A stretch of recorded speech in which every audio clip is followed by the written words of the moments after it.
Мелек жұмысқа тұру үшін Жиһанға келеді. Мелек әкесі қарсы болады деп уайымдап келеді. Бірақ Жиһан әкесіне апарып Мелекті өзіме көмекші қылып аламын деп айтады. Әкесі қарсылық танытады. Бәрібір де Жиһан әкесіне қарсы келіп көмекші етіп алады. Жиһан үйленген болса да Мелекті жақсы көретінін айтады. Ал Севиламен 3 айдан соң ажырасамын, сосын Мелекке үйленемін деп шығып кетеді. Хикмет Ақсуға барып Нұх пен Мелектің анасы Сумру екенін біліп қояды.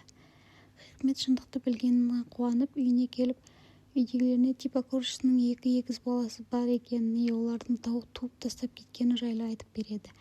Хикмет ағасына сенің әйелің солай жасаса не істейсің деп сұрайды. Ағасы мен 1 минутта күтпеймін, сразу үйден қуып шығамын дейді.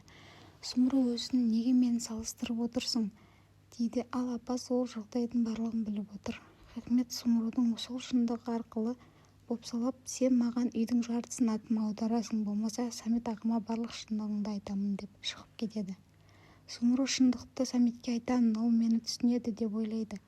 Бірақ апасы қарсылық танытып, үйдің жартысын аударып бере сал, ол шындықты білсе сені үйден қуып шығады деп көндіреді. Сумру мен Хикметке үйдің жартысын аудару үшін документке қол қояды. Қол қойғаннан кейін Хикмет документті алып мәз болып, Сумру сенің дәуірің бітті деп айтады. Сумрудың комнатасына келіп ақтарып бастаған кезде анасынан қалған әшекейді тауып алады. Бұл әшекейлер енді менікі, сенің көзіңді құртамын деп шығып кетеді. Стол басына жиналған кезде Хикмет тағып алған әшекейді ағасы көреді. Мынау менің саған сыйлаған әшекейім емес пе, анамнан қалған дейді. Иә, сен сыйлаған әшекей, қарындасыңа сыйладым, сен жасаған қателікті түзедім деп жауап береді. Сол үшін мен кінәлі болып қалдым ба деп столдан жылап тұрып кетеді. Жиһан мен Мелек сыртта бірге құшақтасып тұрған кезде сырттан біреу оны суретке түсіріп алады. Бірақ Жиһан атынан қуғанымен де оған жете алмайды. Хикмет таксинің үйіне келеді. Таксин, сен жоғарыдасың ба деп үстіңгі қабатқа көтеріліп комнатасына кіре бергенде Сумрудың ілініп тұрған суретін көреді. Суретті түсіріп алайын десе, соткасы отырып қалған болады. Тез жылдам шығып Хикмет ағасына барып, сенің әйелің қандай адам екенін білесің ба дейді. Самет, иә, өзімнен де жақсы білемін дейді. Атамнан қалған үйдің сатып алған адам Таксин, Сумрудың көңілдесі деп, Сумру мен Таксин жасырын кездесіп жүр деп айтып береді. Самет Хикметке, осыдан айтқан сөзің өтірік болса, мен сені өз қолыммен өлтіремін дейді. Ал Самет сразу шығып Таксиннің үйіне барады. Таксин ол суретті ауыстырып қойған болады. Самет үйіне барған кезде суретті көреді. Ол сол жердегі ауысқан суретке түсіріп алады. Сол кезде Таксин келіп қалады. Самет Таксинға, саған соғып шай ішіп кетейін деп келіп едім деп алдай салады. Хикмет үйге келіп Сумруға, сенің анаң бұл үйден кеткісі келеді екен деп үй алып берейік деп айтады. Хикмет, ниһаятқа бұл үйден кетіңіз, осы уақытқа дейін тұрғаныңыз жетер деп айтады. Самет үйіне келіп Хикметті өзінің комнатасына шақырады. Ол жерде ешқандай сурет жоқ қой деп айғайлайды. Қалай жоқ дейді Хикмет. Самет телефонына түсірген суретті көрсеткенде Хикмет, мен өз көзіммен көрдім ғой деп бой бермейді. Хикметтің жыны келіп Сумрудың шындығын айтуға бел буады. Барлығы стол басына жиналған кезде Нұх пен Мелек әйеліне қандай жақыны бар екенін деп сұрашы дейді. Сумру үн қатпайды. Хикмет, Нұх пен Мелек сенің әйеліңнің балдары деп айтады. Бірақ Саметтің сенгісі келмеді. Оларға өздерінің документіне анасының аты жазылып тұрғанын көрсетеді. Самет Нұхтан, сен Сумру сендердің аналарың ба деп сұрай бергенде Сумру орнынан тұрып, иә, менің балаларым деп жауап береді. Туғанымен құшағыма да ала алмай кеткен егіздерім деп жылап, мені зорлап кетті. Сендер солай дүниеге келдіңдер, сендерді сол үшін тастап кеттім дейді. Сенде кішкене болсын ұятың болды ма дейді қызы Сумруға. Қашаннан бастап білесің, Сумру деп Самет сұрақ жаудыра бастайды. Нұх, әубестан-ақ білетін, біз бұл жерге анамызды іздеп келдік. Бар болғаны құшағына басса, екен тегеттік. Біз мейірімді күттік, ақшаң да мал мүлкің де керек емес, тек аналық махаббатыңды сезінгіміз келді, деді. Сол кезде Асад Нұхты ұрып жіберді. Бұлар жоспармен келген, артында тұрған адамы бар. Мен Майамиден емес, осы Нұхтың адамдарынан таяқ жедім, деп айтады. Хикмет те Асадтың сөзіне қосыла кетеді. Самет, Асад 2 жаста кезде сенен сұраған кезде тағы не жасырғаның бар деп сұрадым ғой, сол кезде неге айтпадың деп сұрайды. Мен тағы алдасаң отырмаймын деп айттым емес пе, Сумұру? Мен саған айтпақшы болдым, бірақ сенің жүрегің ауырып қала ма деп қорықтым, дейді. Мелек пен Нұх кеткелі жатқанда Асад ұстап алып қалып, бізге есеп бересіңдер, қайда барасыңдар, дейді. Сол бір сұрақ, кімге арқа сүйеп жүрсіңдер, дейді. Біз бір-бірімізге арқа сүйеп жүрміз, біздің басқа ешкіміміз жоқ, дейді. Хикмет, ақыры арманыңа жеттің, бізді қуып осы үйден өзің билегің келеді ғой, деп айтады. Асад қарындасына звондап билет алып осында кел, біздің тағы 2 бауырымыз бар екен, анамның ашылмаған былығы көп екен, деп айтады. Содан кейін Самет Сумұру мен апасын үйден қуып шығады. Сумұру мен анасындағы барлық алтын әшекейлерін тартып алады, дымсыз қалдырады. Бізді қайда апарасыңдар, аясаңдаршы, дейді. Екеуін айдалаға әкеліп тастап кетеді. Осы жерде Нұх пен Мелекті отырған жерлерінен баса көктеп алып кетіп қалады. Нұх пен Мелекті ат қораға апарып аяқ-қолын байлап қояды. Менен оңай құтыламын деп ойладың ба, әке? Сенің балаңнан ештеңе шықпады. Барлықтарын ұтылдыңдар, мен жеңдім, сенің қызың Хикмет, дейді. Сол кезде Жихан мен Сейфулай өздері қалай кездескендері жайлы сөйлесіп отырды. Хикмет барлық қызметшілерді жинап алып, бүгіннен бастап тәртіп өзгереді. Осы тәртіпті ұстайсыңдар, егерде кімде-кім бұл тәртіпті бұзады, сразу қуылады, деп айтады. Хикмет арасындағы Тюркан деген қызды ұнатып қалып, өзіне жеке қызметші етіп алады. Ал жанын сен қызметшілердің үстінен қарайтын боласың, деп айтады. Самет пен балдары ат қораға келіп, Мелек пен Нұхты кімге арқа сүйеп жүрсіңдер деп тағы да келеді. Ол кезде Жихан Мелекке: мен сені шын сүйіп едім ғой, неге менің қасымда жүріп маған айтпадың? Если айтқанымда қазір бұлай болмайтын еді, сендерді қолдайтын едім, деді. Ал сен болсаң менің үмітімді үздің, деді. Жихан Асадқа: ештеңе істеуші болма, деп айтады. Жихан сыртқа шығып кетеді. Сен мені шынымен алдағаның ба, дейді. Құрттың ғой мені. Асад Нұхты ұрып, кімге арқа сүйеп жүрсің, дейді. Біз бір-бірімізге арқа сүйеп жүрміз, деп айтады.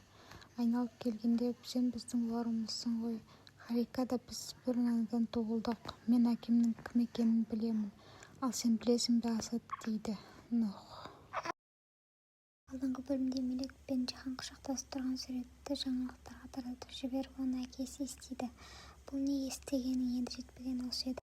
Шансаландарда қызметші болып істеген Енесе Сумұру мен апасын іздеп тауып алады. Өз үйіне әкеліп паналатады.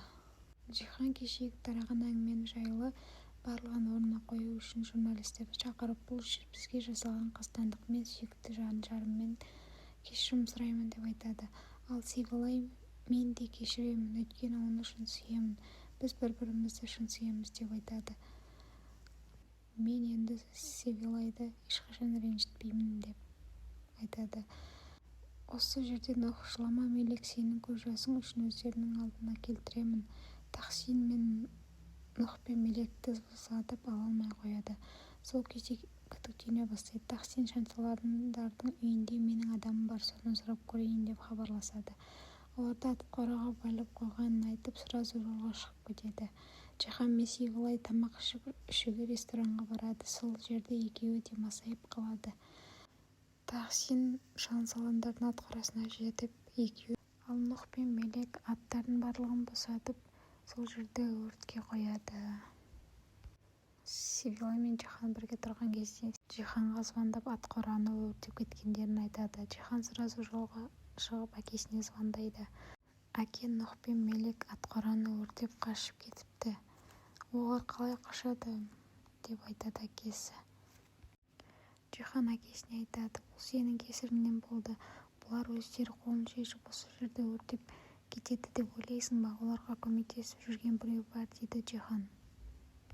Осы жерде Джихан жолда кетіп бара жатқанда артынан Нұх келіп, Нұх машинаны алдына шығып тоқтатып алады. Екеуі сол жерде төбелесіп кетеді. Өтіп бара жатқан машиналар келіп ажыратады. Солай Джихан Сумру тәтесі жаққа барады. Ал Тахсин болса Мелик пен Нұхтың сотқа документтерін алдырып береді. Джихан келгенге апасы бізді алып кетеді деп ойлайды. Менің келгенімді әкем білмейді, өзім келдім деп айтады. Сумрудың апасы: Сумру, сенің қолыңда айғақ бар, ол жайлы ешкім білмейді, соны пайдалан, Севилай жайлы шындық деп айтады. Ол оны пайдаланбай, мен өз аяғыммен тұрамын дейді. Осы жерде Мелик пен Джиханды түсіріп алған суретті тарағанын көріп сескеліктеніп қалады. Ағасы бірден байқап, не болды деп сұрайды. Мелик жасырғысы келгенімен ағасы көріп қояды. Екеуі сол жерде сөзге келіп қалады. Жігіттерге барлығы болады, ал қыздарға келгенде ештеңе болмайды ма дейді. Харика ағасының айтқан сөздерінен кейін үйіне келеді. Ағасы екеуі машинада келе жатқан кезде Сумру көріп қалып, басы бозып машинадан түсіп, Харика қызым қош келдің деп құшақтағысы келгенде, Харика артқа шегіндеді. Қай бетіңмен келіп тұрсың дейді. Мен әлі де сендердің аналарымын деп айтады. Нұх пен Меликтен басқа қанша балаң бар, сенің неңді тыңдайын дейді. Тахсин мен Нұх айдалаға барып, Нұх бутылка атып ашуын солай шығарғысы келеді. Сенің көзіңде от бар дейді Тахсин. Осы жерде Хикмет Тахсинді ойлап отырғанда Севилай келіп қалады. Сен қайда жүрсің? Қонақ үй бөлмелері балайы қалай болды? Күйеуіңнің қойнына кірдің ба? деп айтады. Не болса соны айта бермеші. Біз тек қана қағаз жүзінде некеміз қиылған. Сені түсінбеймін. Менің анам қалай осындай әйел болып кетті дейді. Шын мәнінде мен сенің анаң емеспін дейді Хикмет. Харика ағасымен үйіне келіп, әкесімен көрісіп болғаннан кейін Хикмет Харикаға сенің әкең ба әлі белгісіз деп екеуінің сілекей алып тапсырады. Қорытынды қалай шықса да мен балаларым болып қаласыңдар деп айтады әкесі. Хикмет ашкөз болып байлықтың жартысын осыларда қалып қояды деп қорқады. Ал Севилай болса Нұхты кездесуге шақырады. Сен мені пайдаланғаның ба, неге мені алдадың деп кетеді. Самет болса журналистерді шақырып, мен Сумрумен ажырасамын, менің онымен ешқандай байланысым қалмады деп айтады. Ал Сумру жұмыс іздеп келеді, бірақ Саметтің ажырасамын деген сөзінен кейін жұмысқа ешкімнің алғысы келмейді.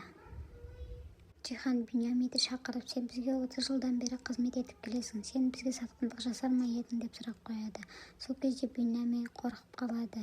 Ал Нихаят болса Саметке келеді. Сумру саған барлығын айтқысы келген, мен айтқызбаған едім, менің кесірімнен айтпады, бірақ Самет машинаға отырып кетіп қалады. Ал Севилай болса стол басында отырған кезде, біз қашан ажырасамыз деп сұрайды. Ол жайлы потом сөйлесеміз деп қояды. Ал Тахсин болса Самет пен Джиханға келеді. Олар не айтар екен деп ойындайды. Тахсин Самет жайлы шындықты біледі. Ол өтірік ауырып жүргенін жайлы барлығын айтып береді. Осы уақытқа дейін жасырып келгенін Джихан естігенде таңғалып қалады. Ал Нихаят болса Севилайды кездесуге шақырып, Севилайға сен асыранды баласың деп айтады.